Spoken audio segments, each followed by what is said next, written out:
On voit un gouvernement, des ministres sur le front, sur tous les plateaux. On voit des mesures préventives qui sont prises partout, dans les écoles, sur nos routes maintenant. Est-ce que les leçons de 2003 ont été, 15 ans plus tard, Monsieur de Rugy, retenues ?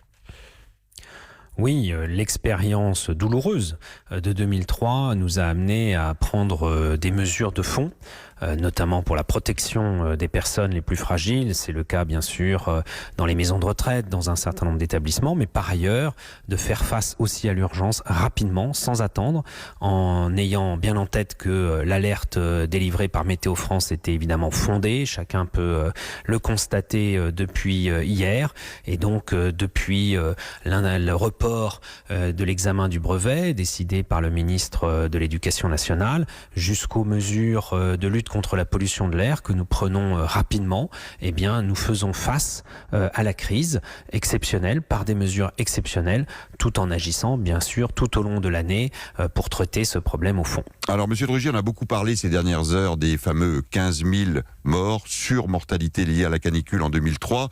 On a un peu oublié de parler des 1500 victimes liées à la surmortalité caniculaire de 2017. Est-ce que vous redoutez ce week-end qu'on soit, malgré toutes ces précautions, dans une crise sanitaire grave ?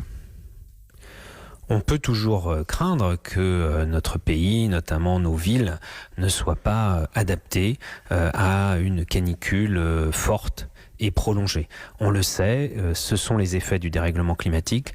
Aujourd'hui, on peut toucher du doigt, malheureusement, nous Français, en métropole, dans nos villes, à la campagne, dans toutes les régions de France, toucher du doigt les effets du dérèglement climatique.